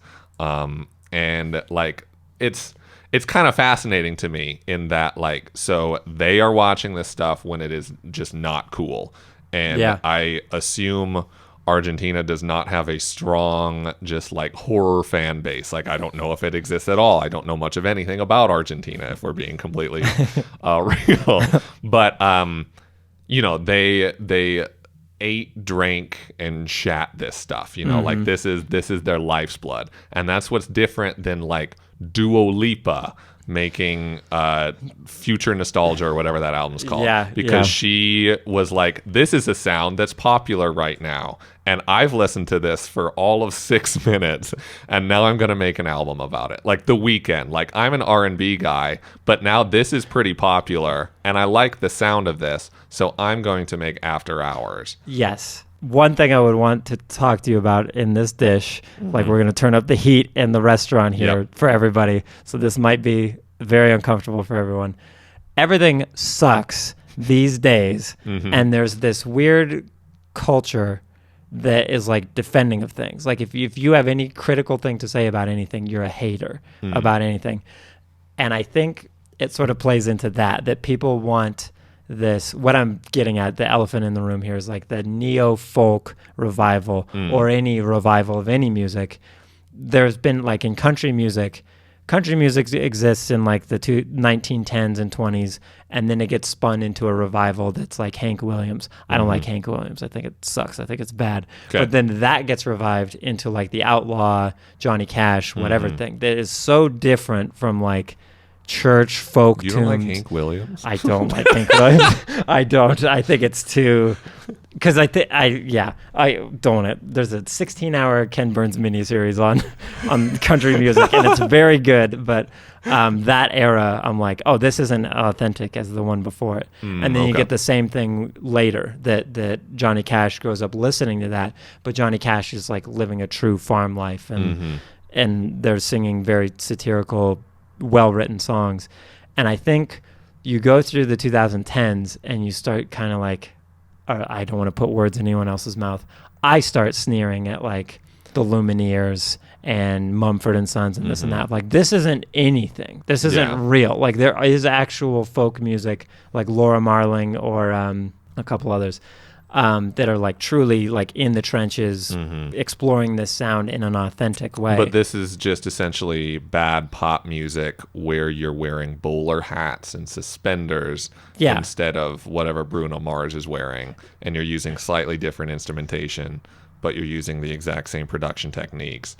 And all of it is just like empty, because this isn't where you came from. Like, you're not a farmer. Yes, exactly. Like, you didn't grow up in the fields. You grew up in fucking London. Exactly. And it's like this sense, because you get this a lot with like people who are actively would describe themselves as like Marvel movie fans, superhero comic book movie fans, where I don't feel that they understand that the criticism is that it comes across as impersonal. Like, this is not some passion project of someone involved or whatever. This is like a giant conglomerate, blah, blah, blah, blah, blah.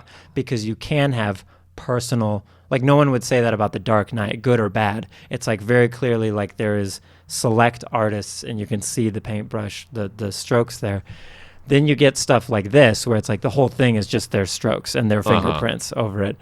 And I wonder, like, because your point still rings around in my head about like nostalgic loops growing smaller and smaller. Yeah. And it just sort of reminds me of that 2016 sea change, I guess, in the world between Trump and Brexit and China and 10,000 things. Like, I remember the dominant hairstyle of the early 2010s was that like short on the side, like kind of whatever on top, at least for men, kind of look. And I remember seeing that the first couple times being like, this is like a Hitler Youth haircut. Yeah. Like, why are we all doing this? And then 5 minutes later, those same people are then like telling you like, this is like the Reichstag fire. Trump getting elected is like this big fascist thing. And it's like, as that could be true. I want to hear that from like a guy in his 50s dressed in a terrible pantsuit, not you that spent like, look at your Facebook account. Like, you look like you're in a modern day Hitler Youth outfit here, like with the suspenders, and I'm a Mumford and Sons fan dressed like this. And now I'm going to tell you, like, this is like Germany in the 30s. This is the only bad thing that's ever happened politically. We can't compare it to anything else. So when we get things like this, there's something, I think, like, I'll admit this was very hard for me to watch. Like, I had just seen The House of Gucci, the new Ridley Scott, like, fashion one. So I was like already fashioned out for the day, and then saw this. And I think it's really interesting because, like, the performances for me are like the thing that are like the most, like, I know neither of us are a giant fan of reggae, right? But like, reggae is in its key. It is musically correct, but we don't like that temperament. That's where the performance in this are like so pitch perfect, because I wouldn't know how to get an actor to this place where they feel authentic. They're not giving good performances that are palatable to everyone in the world, but they are giving the exact performance that this movie needs. Yes, and 1985 Buenos Aires needs. And I think that's the heart of Community and the heart of nostalgia of like this. I felt good. I have been transported to 1985 Buenos Aires in a way that like you're saying Drive, because Drive is very stylized, and it's like Drive is stylized, but I still feel like it's kind of out of time. Yeah, because like there's a lot of people who like Wong Kar-wai, like Wong Kar-wai or like Wes Anderson, or these like very extremely stylistic filmmakers that people go to film school and they try to make, or like Pulp Fiction was this in the early 90s. Yeah. All of a sudden now every crime thriller has to be talking about TV shows and donuts and whatever.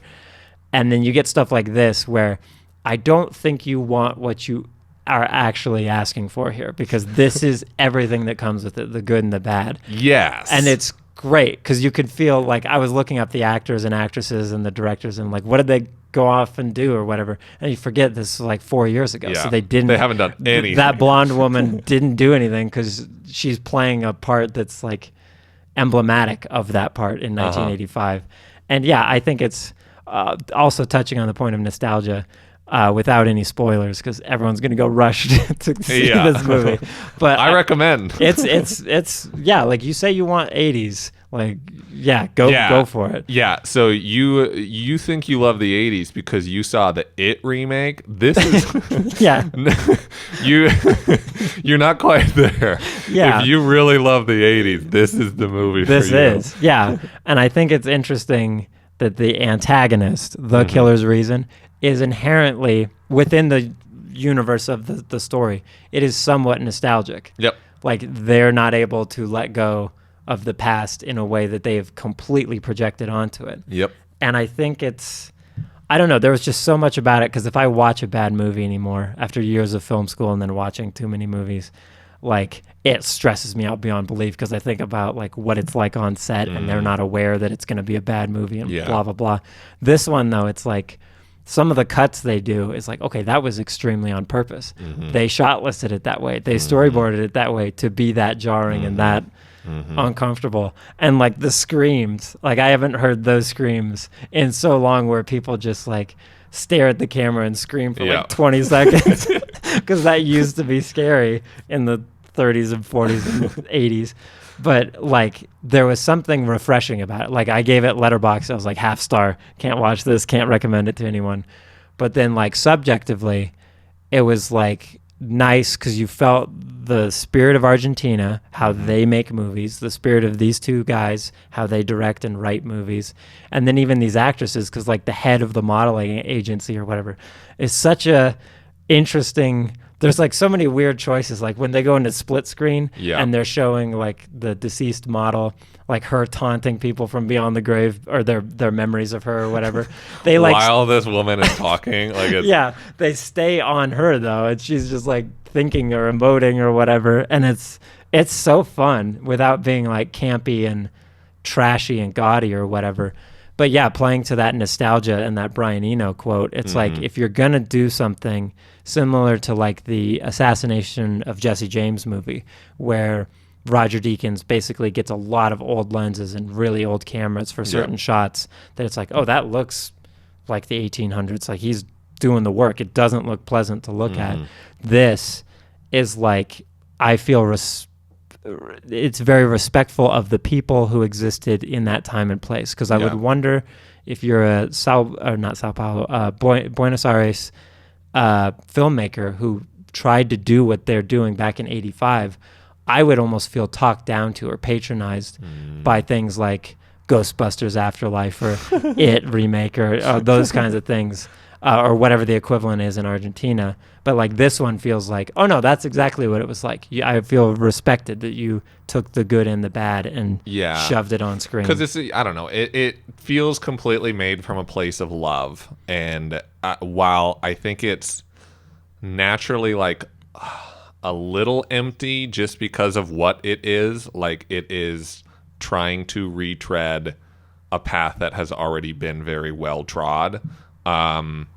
I can't help but be charmed by it, and I think the problem becomes when nostalgia is, and we've talked about this, we've kind of get, like if you view the Pax Romana as a perfect period, and you're not realizing that like most of the citizens of the Roman Empire were probably fucking farmers, like not even barely surviving, right?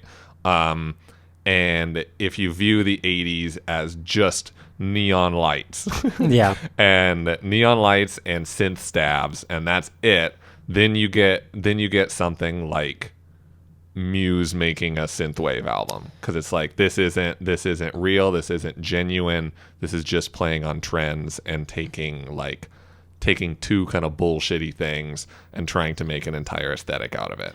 But like reading interviews with these two guys, there's a quote from one of them that says, "Everything we do is set in the 80s, as that is our favorite era. It's not something we deliberately choose. It's a natural thing for us. We hate modern times. We are not really interested in doing a movie that is set in 2018 or anything." And then this is the quote that stands out to me. "Every object is way more beautiful to film if made 30 or 40 years ago." And then you look at the way they're dressed, and they actually completely 100% of the time, as far as my research can find, they dress like they're still in the 80s. Well, and that's one of those things, like you're talking about the farmers outside of Rome, basically. Like that's what Rome is mostly farmers.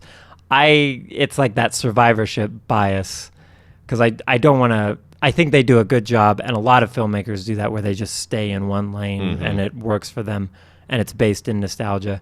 But I would view nostalgia as inherently like delusional. In the same way, when you daydream, it can be beautiful, but it is a deluded thought. Yes. And so when they do this, it's like, I can imagine they jump for joy if like, here's a time machine. Do you want to go back and like see what it was like and meet these people? And it's like, it's not as glossy, and like when you take the greatest hits of fashion and architecture and music and cinematography and cram it into a movie, yeah, it's great. Whereas now, I don't know, because people do this a lot. Like there'll be this spite in their voice when they're like Kim Kardashian or whatever. Yeah. Like, can you believe we got people like that now?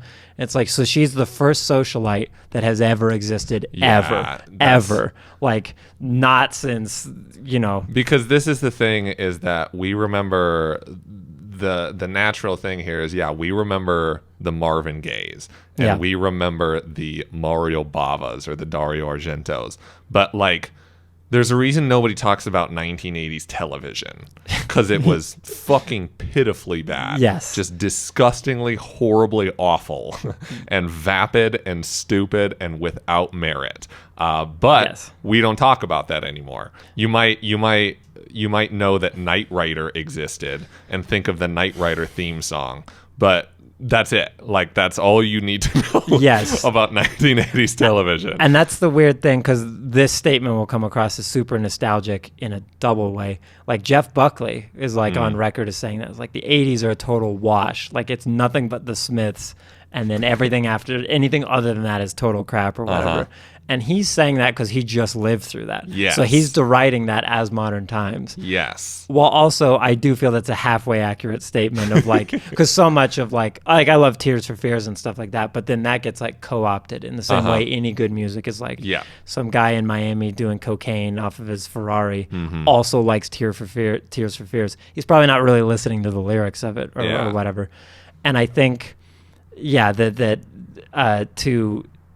I think what we've learned in this meal, if we're patting our tummies now, having eaten it all, is like you just have to accept the realities that, like, almost when you look back on a former relationship, like, of course you'd probably want to be back in that relationship to some degree, or would really scornfully like, oh, I'd never want to see that person ever again. And it's because you're like dismissing arguably 50% of all available reality. You're taking 30% and twisting it either in a very positive or a very negative light, and that is nostalgia in a certain sense. But like, yes, it's delusional and it's diluted. But maybe it's the key. Maybe that's the key to happiness, is just deluding yourself into believing that this is the 10% that is good, and I am going to live this 10%. Maybe, I mean, they probably are, because they have endless money and, you know, their outfits are made by Gucci or whatever. But like Bruno Mars and Anderson .Paak, like making music to make people happy, maybe that's what we should do. Maybe 2017 neo 80s, like just taking like the little bit that was good out of that genre and just like redoing it. Maybe that's the key. I think that is true to some extent. I think that you salvage whatever happened in whatever cataclysmic decade you're in. You take the best parts and then you shine those up shinier than they were. And then you like hold on to that, because inherently there's something about 80s horror that is better than what we have today in some regard, not every regard, but something about it they did better. So as long as you bring that in, I will say I would like to see them do something that's not 80s or something that's not whatever, because if you're using someone's style all the time, it's like not your own style. Totally, yeah. You have no style, yeah. And it would be the same thing if Silk Sonic made a second album. Do we create the exact same Silk Sonic album? And that's where it starts to get boring. Is that like, yeah, like I like this movie. I like Crystal Eyes.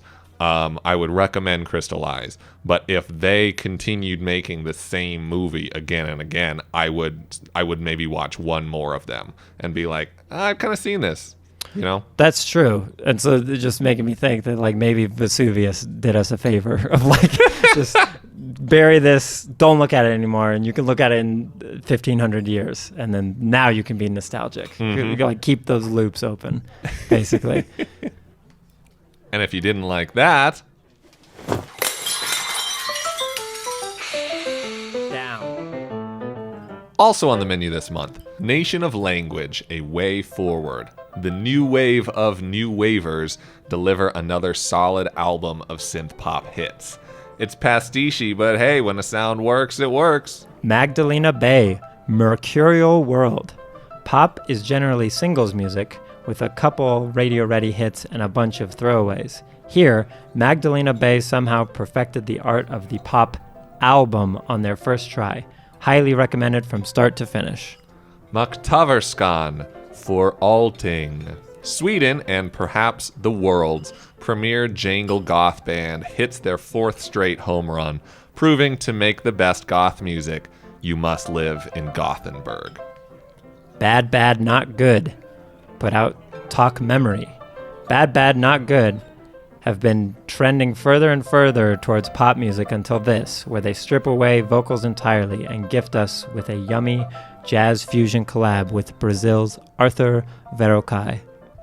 Black Marble, Fast Idol. If, after this episode, you are still yearning for a perfect past, I'd recommend Black Marble's new one, which exists in a warm, fuzzy land of synthesizers and sway dancing.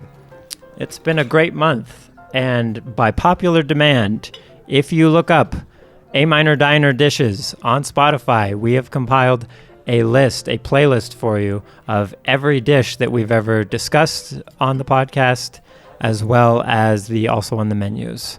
Every musical dish. We haven't included the entirety of Crystal Eyes for you And on the Spotify playlist. Yes, Spotify doesn't accept paintings, PDFs of paintings as well. But no, it's been pretty good. Good month. Before they head out, though, do you want to bring them back to the kitchen real Let's quick? bring them back to the kitchen.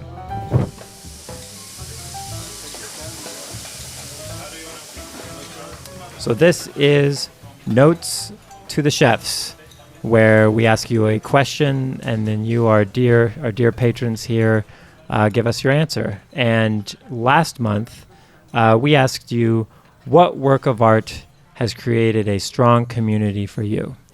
Our first answer is from Kaylee from New Hampshire. The first thing that came to mind was Call Me By Your Name. Film, not book, but book is excellent. A short-lived but intense connection with the movie connected me with my would-be work best friend. We didn't know how much we had in common till we started gushing about the film. It also tied me back to friends abroad. We'd stream the movie together and cry. That whole chapter was very therapeutic. I agree. That's a great movie. It's a great movie. I met people because of that. Mr. Base Chef, I actually came up with a little invention here. They send us, their notes, but we can put those notes into this machine in the little slot here, and it'll do its best to read it to us in their voice. Really? Yes. Give me some credit here. Here, let's try with this one. Okay, so I grew up watching adventure movies from the 70s and the 80s, but Star Wars truly shook me as a little kid, and then the making of Star Wars inspired me. I thought it was so incredibly cool and just thrilled to grow up amongst like a fandom that felt inspired like I did too. So it propelled me into filmmaking, as it did for so many people before me. Another more meaningful community for me, a community of creatives I feel at home with. The Star Wars fan community was maybe once that creative and inspired place, but they've now betrayed themselves. I feel like the inspiration it once caused has been kind of abruptly snuffed out, and in my little opinion, it doesn't feel like there's really much left to celebrate. But I owe a lot to Star Wars for the community it eventually brought to me for a career I'm eternally grateful for, and maybe for teaching me that eventually people get too much of something and they'll just ruin it for themselves, Or maybe I've just gotten old, but I don't think so. Yeah, it's kind of interesting how fan bases can kind of become toxic in a sense. And ruin their own thing by Yeah. taking it too seriously Yeah. in whatever sort of way. Because I know like Rose, the actress that plays Rose in that movie, isn't in the sequel because people didn't like her character so much. Yeah. Anyway, yes, but that Star Wars is a great example of the heights and depths of people liking things. Here, let's try another one here. So, to briefly explain my sense of community around Timothée Chalamet, I guess I should take it a step back and just explain the sense of community that women have around like celebrity dreamboats. And Timothée Chalamet, that's nothing new. I mean, you've seen it with like Elvis or Leonardo DiCaprio, or Harry Styles is another one. Like, for example, last December, we threw my friend a surprise Harry Styles party, and we all dressed up as different Harry Styles throughout the years.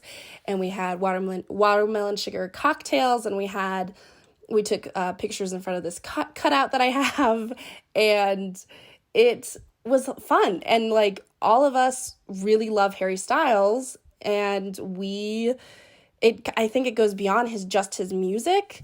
We're in love with his personality and his persona, and maybe the person that we've made up in our heads, obviously, about him. Because I saw like a comment somewhere on one of his like videos that said like, yeah, Harry Styles was written by women. Uh-oh. Looks like your invention is on the fritz. Yeah. Whatever. Working on it. Maybe we can just let the customers know that they can also send in like 30-second voice clips as notes to the chefs. Yeah. I mean, that'd work. I think I can get a refund for this.